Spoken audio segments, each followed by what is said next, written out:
ബീഹാറിൽ നിന്ന് പിടിച്ച വളാഞ്ചേരി സ്വദേശിയായ AK മുഹമ്മദ് എന്ന ഈ പരമനാറിക്കെതിരെ മലപ്പുറത്ത് മാത്രം 14 കേസാണ്. കാസർഗോഡ് ഇവനെതിരെ 2 കേസാണ്. നിങ്ങളൊന്ന് ആലോചിക്കുക, 16 കേസുകളുള്ള ഒരു പരമനാറി എങ്ങനെയാണ് ആദവനാട്ടെ മദ്രസയിൽ അധ്യാപകനായി എത്തിയത്? എങ്ങനെ ഇവൻ നിങ്ങളെ മദ്രസയിൽ അധ്യാപകനായി എത്തി? നിങ്ങളെ കമ്മിറ്റിയിൽപ്പെട്ട ഏതെങ്കിലും ആളുകളുടെ റെക്കമെൻഡേഷൻ ഇവനുണ്ടായിരുന്നോ? അങ്ങനെയെങ്കിൽ ഇവൻ ചെയ്തു കൂട്ടിയ ഈ പരമനാറി തരത്തിൽ ആ റെക്കമെൻഡ് ചെയ്ത വ്യക്തിക്ക് ഏതെങ്കിലും രീതിയിലുള്ള ബന്ധമുണ്ടോ? ഇതൊക്കെ വ്യക്തമായി അന്വേഷിക്കണം. ഒരു 16 കേസുള്ള കൊടും ക്രിമിനലിനെ ആദവനാട്ടെ മദ്രസക്കാർക്ക് എങ്ങനെയാണ് അധ്യാപകനായി കിട്ടിയത്?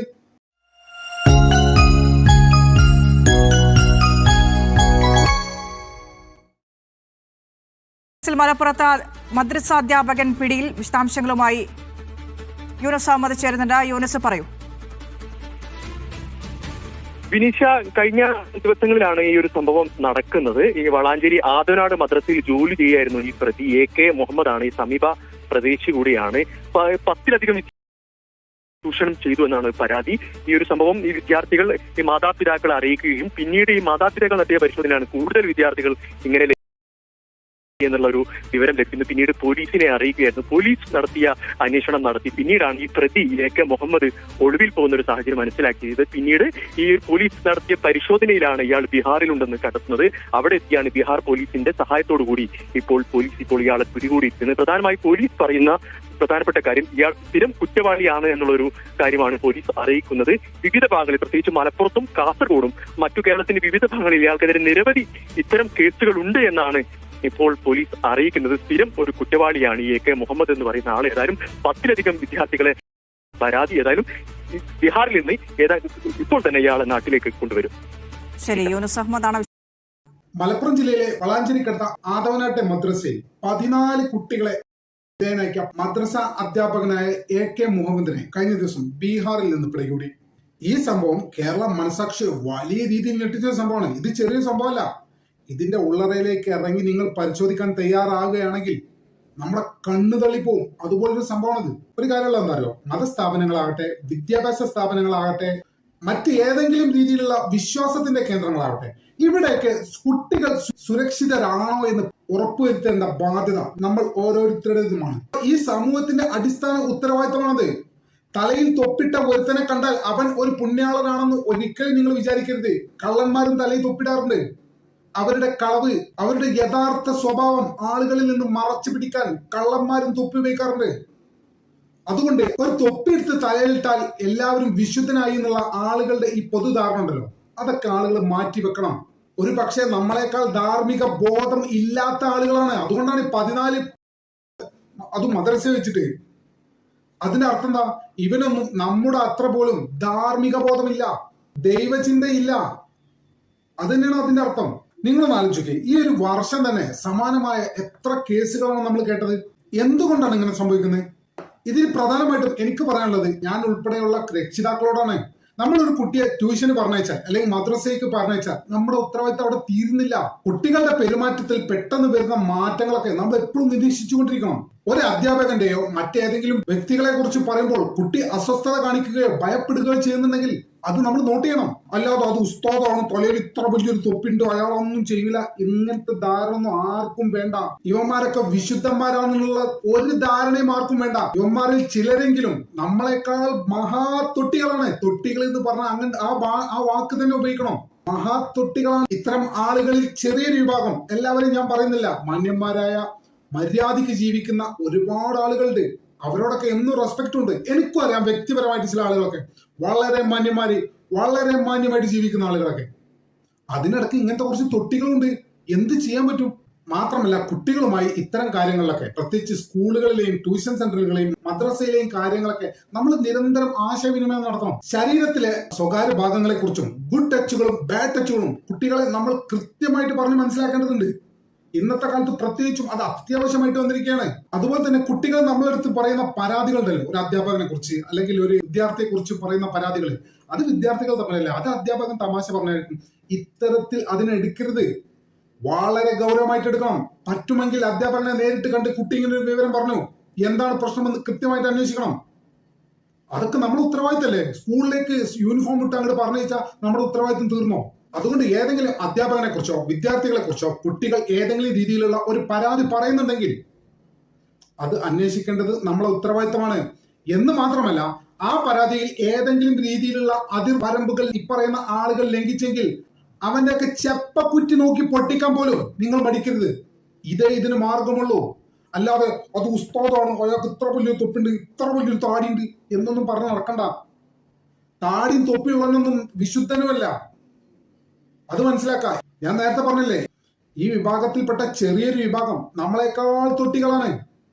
ഒരു തൊപ്പിയും താടിയും വെച്ചാൽ എല്ലാം തികഞ്ഞവനൊന്നും ആവില്ല. അത് നമ്മൾ മനസ്സിലാക്കേണ്ടതുണ്ട്. ഇത് ഈ വർഷത്തെ എത്രാമത്തെ സംഭവമാണിത്? ഇത് 1-2 ആണോ നടക്കുന്നത്? ദിവസം 1 എന്നുള്ള രീതിയിൽ പോലും നമ്മുടെ നാട്ടിൽ ഒരു കാലത്ത് ഉണ്ടായിരുന്നത്. ഇതൊക്കെ നമ്മൾ അറിയുന്ന കേസുകൾ. നമ്മൾ അറിയാത്തത് എത്ര നടക്കുന്നുണ്ട് നമ്മുടെ നാട്ടില്? പള്ളി കമ്മിറ്റി വഴി, മദ്രസ കമ്മിറ്റി വഴി എത്ര എണ്ണം പരിഹരിച്ചു വിടുന്നുണ്ട്? വല്ല കണക്കുണ്ടോ നമ്മുടെ നാട്ടില്? അതുകൊണ്ട് എനിക്ക് രക്ഷിതാക്കളോട് പറയാനുള്ളത്, കുട്ടികളെ മദ്രസ എന്ന ഒരു സ്വതന്ത്ര പ്രസ്ഥാനത്തിലേക്ക് വിടുന്നതിന് പകരം മദ്രസ കൂടി ചേർന്ന സ്കൂളുകൾ ഉണ്ടാവുമല്ലോ, CBSE സിസ്റ്റത്തിലൊക്കെ, അത്തരം സ്കൂളുകളെ നിങ്ങൾ ഡിപ്പെൻഡ് ചെയ്യാൻ ശ്രമിക്കണം. ക്യാഷ് ഉണ്ടെങ്കിൽ, എനിക്കറിയാം അവിടെ ഒരുപാട് ക്യാഷും കാര്യങ്ങളൊക്കെ വേണ്ടി വരും. ക്യാഷിന്റെ സൗകര്യങ്ങൾ ഉണ്ടെങ്കിൽ ഇത്തരം CBSE സ്കൂളുകളെ സമീപിക്കുന്നതിൽ നിങ്ങൾ പിശുക്ക് കാണിക്കരുത് എന്നാണ് എനിക്ക് ഇവിടുത്തെ രക്ഷിതാക്കളോട് പറയാനുള്ളത്. എവിടെ ചെന്നാലും ഇത്തരം ഞരമ്പ് രോഗികൾ ഉള്ള സ്ഥലത്ത് ചെന്ന് പെരുമാറിക്കണം. അതേ ഇതിന് മാർഗമുള്ളൂ. കുട്ടികളോട് പറയാനുള്ളത്, എന്റെ പൊന്നു മക്കളെ, നിങ്ങൾ ആരെങ്കിലും ഭീഷണിപ്പെടുത്തുകയോ നിങ്ങൾക്ക് അസ്വസ്ഥത തോന്നുന്ന തരത്തിൽ ഏതെങ്കിലും ഒരാൾ നിങ്ങളെ സ്പർശിക്കുകയോ ചെയ്താൽ ഒട്ടും വൈകരുത്. ഈ വിവരം ഉടൻ തന്നെ നിങ്ങൾ മാതാപിതാക്കളോട് പറയണം. എന്റെ കൂടി മക്കൾ ഉൾപ്പെടെയുള്ള മക്കളോടാണ് ഞാൻ പറയുന്നത്. മാത്രമല്ല, ഇത്തരം പരമനാറികൾ മിണ്ടിപ്പോയത് കൊന്നുകളെ ഇങ്ങനെയൊക്കെ ഭീഷണിപ്പെടുത്തി കഴിഞ്ഞാൽ ഒട്ടും വൈകരുത് ഈ കാര്യം ഉടനടി വീട്ടിൽ അറിയിക്കണം.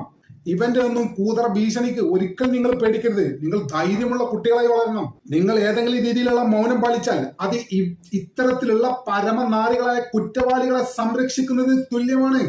അത് നിങ്ങൾ മനസ്സിലാക്കണം എന്റെ പൊന്നുമക്കളെ. ഇനി വ്യക്തിപരമായിട്ട് എനിക്ക് പറയാനുള്ളത് മദ്രസ പള്ളി കമ്മിറ്റിക്കാരോടാണ്.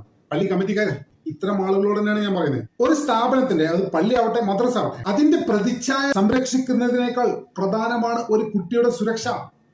സ്ഥാപനത്തിന് ചീത്തപ്പേരുണ്ടാകും എന്ന ഭയം കൊണ്ട് നിങ്ങൾ ഒരു പ്രശ്നവും സ്ഥാപനവുമായി ബന്ധപ്പെട്ടുള്ള ഒത്തുതീർപ്പിന് നിൽക്കരുത്. അത് ഇത്തരത്തിലുള്ള ക്രിമിനലുകളുടെ വളർച്ചയ്ക്ക് ഉപകരിക്കുള്ളൂ. ഇപ്പൊ ഇവന്റെ കാര്യം തന്നെ നോക്ക്.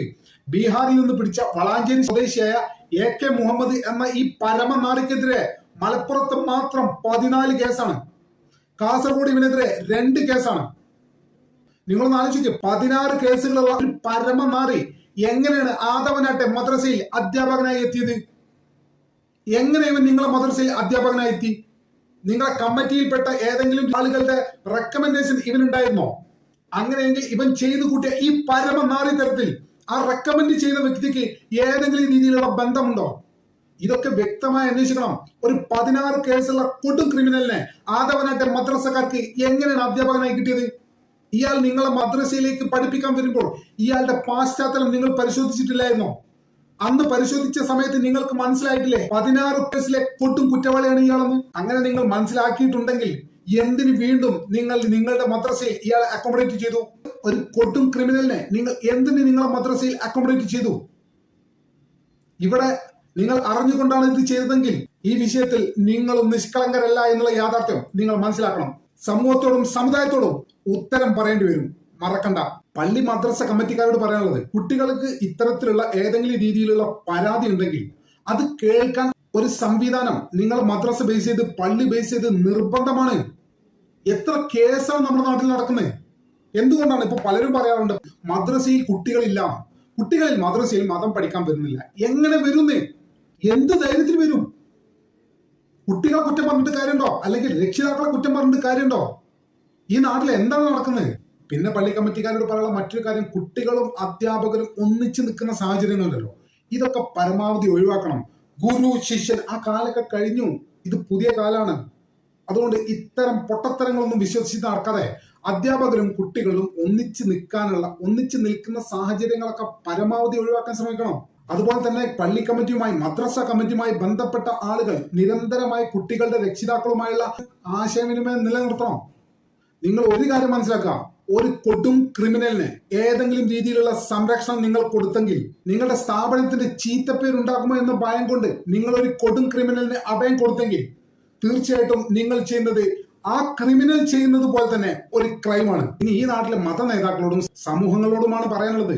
ഇത്തരം സംഭവങ്ങളുണ്ടല്ലോ, ഇത് മതത്തിന്റെയോ സമൂഹത്തിന്റെയോ പേരിൽ ഏതെങ്കിലും രീതിയിൽ ന്യായീകരിക്കാൻ നിൽക്കരുത്, മറച്ചു വെക്കാൻ നിൽക്കരുത്. അത് തീർച്ചയായിട്ടും വളരെ തെറ്റായ ഒരു പ്രവണതയാണ്. ലൈംഗിക പീഡനത്തിന്, പ്രത്യേകിച്ച് കേസിന് ജാതി, മതം, സമൂഹം ഇതൊന്നും ഇല്ല. എൻഡ് ഓഫ് ദി ഡേ അയാൾ കുറ്റവാളിയാണ്. ഒരു കുട്ടിയുടെ നിലവിളിയും കരച്ചിലും ഏത് സ്ഥാപനമായാലും അതിന്റെയൊക്കെ അഭിമാനത്തെക്കാൾ വലുത് തന്നെയാണ്. വളാഞ്ചേരി സംഭവം ഒരു ഒറ്റപ്പെട്ട സംഭവമായി ആരും ഇതിനെ കാണരുത്. നിങ്ങളൊന്ന് ആലോചിക്കേ, കുട്ടികളെ സംരക്ഷിക്കേണ്ട, കുട്ടികൾക്ക് സൽസ്വഭാവം പഠിപ്പിച്ചു കൊടുക്കേണ്ട ഒരു സ്ഥാപനം വലിയ ക്രൈമിനും കുട്ടികളുടെ സുരക്ഷക്കും തന്നെ ഭീഷണിയാകുന്ന രീതിയിലാണ് നമ്മുടെ നാട്ടിൽ നടന്നുകൊണ്ടിരിക്കുന്നത് പല സ്ഥലങ്ങളിലും. ഇതിപ്പോ നമ്മൾ അറിയുന്ന കേസുകൾ മാത്രമാണ്. ഒത്തുതീർപ്പിന്റെ ഓപ്പിൽ പോകുന്ന ഒരുപാട് കേസുകൾ ഒരു പക്ഷെ നാട്ടിൽ നടക്കുന്നുണ്ടാവാം. അതുകൊണ്ട് തന്നെ മാതാപിതാക്കൾ ഇത്തരം കാര്യങ്ങളിലൊക്കെ അതീവ ജാഗ്രത പാലിക്കണം. കുട്ടികൾ ധൈര്യത്തോടെ സംസാരിക്കാൻ പഠിക്കണം, അവരെ ധൈര്യത്തോടെ സംസാരിക്കാൻ പഠിപ്പിക്കണം. സ്ഥാപനങ്ങളെ സംബന്ധിച്ചിടത്തോളം ഇത്തരം പരാതികളൊന്നും മറച്ചു വെക്കാതെ, നിങ്ങളുടെ സ്ഥാപനത്തിന്റെ അഭിമാനം പോകുമെന്ന ഭയത്താൽ ഇത്തരം ക്രൂര കൃത്യങ്ങൾ മറച്ചു വെക്കാതെ നിയമ നടപടിയിലേക്ക് ഒരു ദാക്ഷിണ്യവുമില്ലാതെ നിങ്ങൾ പോകണം. ഒരു കാര്യം മനസ്സിലാക്കുക, ഒരു കുട്ടിയുടെ സുരക്ഷയിൽ പോലും വിട്ടുവീഴ്ച ചെയ്യുന്ന സമൂഹത്തിന് ഭാവി എന്ന സാധനം ഉണ്ടാകില്ല. കുട്ടികളെ സംരക്ഷിക്കുക എന്നത് നിയമപരമായിട്ടുള്ള ഒരു കടമ മാത്രമല്ല, അത് നമ്മുടെ മാനവിക ഉത്തരവാദിത്വം കൂടിയാണെന്ന് എല്ലാവരെയും ഒരിക്കൽ കൂടി ഓർമ്മപ്പെടുത്തുകയാണ്. ഇത്തരം സംഭവങ്ങളെ ശക്തമായിട്ട് എതിർക്കേണ്ടതുണ്ട്. കൃത്യമായിട്ട് നടപടി സ്ഥാപനത്തിന്റെ ഭാഗത്തുനിന്നും നിയമത്തിന്റെ ഭാഗത്തുനിന്നും ഉണ്ടാകേണ്ടതുണ്ട്. ഇത്തരം കൊടും ക്രിമിനലുകളെ കൃത്യമായിട്ട് നിയമത്തിന്റെ മുന്നിൽ എത്തിക്കേണ്ടത് ഓരോ മനുഷ്യന്റെയും ഉത്തരവാദിത്തമാണ്. നമ്മുടെ ചാനൽ ഇതുവരെ സബ്സ്ക്രൈബ് ചെയ്യാത്ത ആളുകൾ ഇപ്പോൾ തന്നെ സബ്സ്ക്രൈബ് ചെയ്ത് പിന്തുണ തരണമെന്ന് വളരെ വിനീതമായി അഭ്യർത്ഥിക്കുന്നു. മറ്റൊരു വീഡിയോ ഒട്ടും വേഗത്തിൽ കാണുന്ന പ്രതീക്ഷയോടെ ഇവിടെ പറയുന്നു.